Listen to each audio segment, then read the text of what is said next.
A single mother sits in a small apartment in Edinburgh. Her marriage has ended, her money is running out, and the future looks uncertain. Beside her are her young daughter and a manuscript no publisher seems to want. Yet within those pages lives a boy wizard who will one day make the whole world remember the name J.K. Rowling. Hello, my friends. Today, we are stepping onto a journey filled with imagination, loss, rejection, and extraordinary courage. Each chapter of this story is like a stop along a long train ride, carrying us closer to a world that once existed only in one woman's mind. This is the story of Joanne Rowling, a girl who loved creating stories, a struggling single mother who refused to stop writing, and the author who gave the world Harry Potter. Let us follow her journey, one page and one turning point at a time. Joanne Rowling was born on July 31, 1965, in England. From an early age, she loved books and imaginary worlds. At just 6 years old, she wrote her first story about a rabbit named Rabbit and shared it with her younger sister. Long before Harry Potter existed, Joanne was already creating characters, adventures, and magical places inside her mind. At school, Joanne was intelligent and deeply drawn to language and literature. She read constantly, studied the people around her, and continued creating stories inside her mind. She understood what it felt like to be different and to search for a place where you truly belonged. Years later, those emotions would become central to Harry Potter, a lonely boy who finally discovers friendship, courage, and a home. Joanne dreamed of studying literature, but her family encouraged her to choose a safer path. She studied French and classics at university, then worked in office jobs, including a position at Amnesty International. By day, she followed a practical life. By night, however, stories continued to grow inside her, waiting for the moment when writing could become the center of her life. In 1990, while traveling by train from Manchester to London, Joanne suddenly imagined a thin, dark-haired boy wearing glasses. He did not know that he was a wizard or that an extraordinary world was waiting for him. The train was delayed, and Joanne had no pen, so she spent hours developing the idea in her mind. During the delayed journey, the boy became clearer in her imagination. She began to see his hidden past, the magical school waiting for him, and the extraordinary world surrounding his story. By the time the train reached London, Harry Potter had begun to live. Later that year, Joanne's mother died after a long battle with multiple sclerosis. She had never known the full story of Harry Potter. The loss entered Joanne's writing, giving new depth to Harry's longing for the parents he could never know. From then on, the story was not only about magic, it was also about grief, memory, and the love that remains after someone is gone. Seeking a fresh start, Joanne moved to Porto, Portugal, where she taught English and continued writing Harry Potter in her spare time. There, she married and gave birth to her daughter, Jessica. For a brief period, life seemed to be moving forward. But the marriage soon became deeply troubled, and the future she had hoped to build began to disappear. Joanne eventually left Portugal and returned to Britain with her young daughter, settling in Edinburgh near her sister. she carried little money, an uncertain future, and the unfinished Harry Potter manuscript. She was not returning as a successful writer. She was returning as a single mother trying to rebuild her life while protecting the one dream she still had. Joanne had reached one of the lowest points of her life. She was unemployed, raising her daughter alone, struggling financially, and battling depression. Yet one thing remained, her unfinished book. She often wrote while Jessica slept, using cafes and quiet corners whenever she could. Outside the page, her world felt small and uncertain. Inside it, Hogwarts grew larger and more alive. Writing became both her dream and her way through the darkness. After years of writing through grief and uncertainty, Joanne finally completed Harry Potter and the Philosopher's Stone. The story was about more than magic. It followed a lonely boy searching for friendship, courage, identity, and a place to belong. Finishing the manuscript did not guarantee success, but it proved something important. Her life was not over. From years of pain and disorder, she had created a complete world. Now she faced a new challenge, convincing someone else to believe in it. Joanne sent the manuscript out, but rejection followed rejection. Publisher after publisher turned it down, unable to see what the story might become.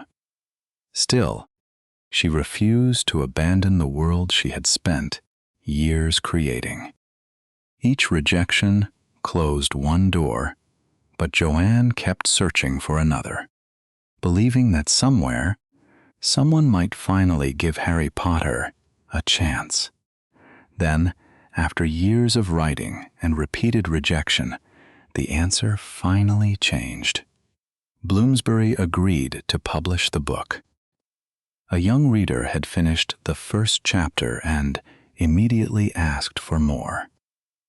It was only one decision from one publisher, but for Joanne, it meant the world she had carried through grief, poverty, and uncertainty would finally be given a chance.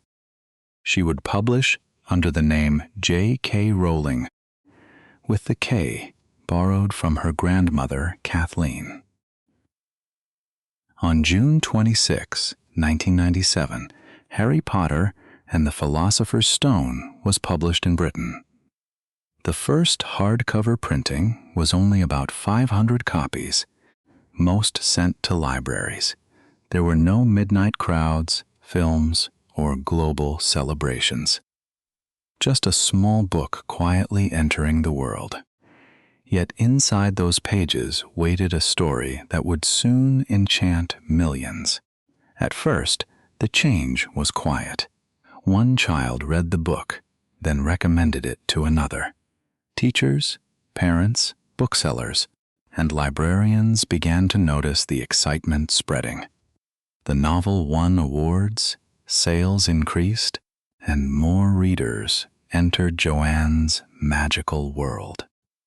Children once thought unlikely to read long books now waited eagerly for each new volume.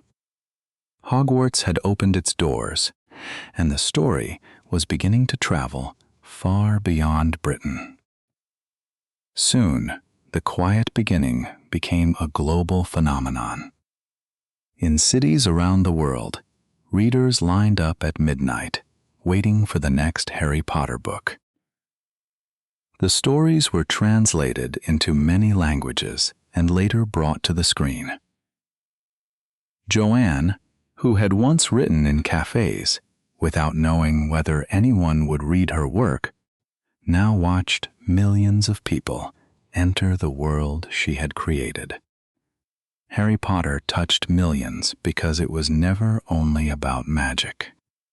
Beneath the spells and castles was a lonely boy searching for love, friendship, courage, and a place to belong. Readers recognized their own fears and hopes in his journey. Rowling created more than a school for witches and wizards. She created an imaginary home that spoke to readers who had ever felt different, forgotten, or unsure of where they belonged. Success brought freedom, but it also brought enormous pressure. Rowling was no longer writing in private. Millions of readers were waiting for every new book. She had once written without an audience. Now she had to finish the story while the entire world was watching. Over 7 novels, Harry and his friends grew alongside their readers. The story became darker and deeper, exploring loyalty, fear, sacrifice, death, and the choices that define a person. When Rowling completed the final book, the boy who had appeared in her imagination on a delayed train had finally reached the end of his journey. 17 years after the first idea, the world she had built one page at a time was complete. After Harry Potter, Rowling continued writing, including the Cormoran Strike detective series under the name Robert Galbraith. The pen name allowed her new work to be read without the full weight of her fame. Rowling later used her success to support causes close to her heart, including children's welfare, poverty, and multiple sclerosis research. She founded Lumos to help children leave institutions and grow up in caring family environments. Her charity work reflected a central theme in Harry Potter. Every child deserves love, protection, and a place to belong. For Rowling, imagination was not only about creating magical worlds. It was also about understanding the pain of others and choosing to help. Years later, speaking at Harvard, Rowling reflected on the period when she believed she had failed completely. Failure, she explained, had stripped away everything unnecessary and forced her to focus on what truly mattered: her daughter, her writing, and the determination to rebuild. What once looked like the end of her life had become the foundation of a new one. Rowling's story reminds us that failure does not decide the final value of a dream. She could not see where the journey would lead, but she continued one page at a time. Rejection delayed her story, but it did not end it. And perhaps her journey matters most when we are struggling to learn something that still feels beyond our reach. Learning English can feel like learning magic. Every new word is a spell that opens another door. At first, it feels unfamiliar, but repetition slowly makes it part of you. A language is not mastered in one day, just as a world is not built from a single page. One word, one sentence, and one story at a time, small steps can eventually create something extraordinary. Return to that small room in Edinburgh.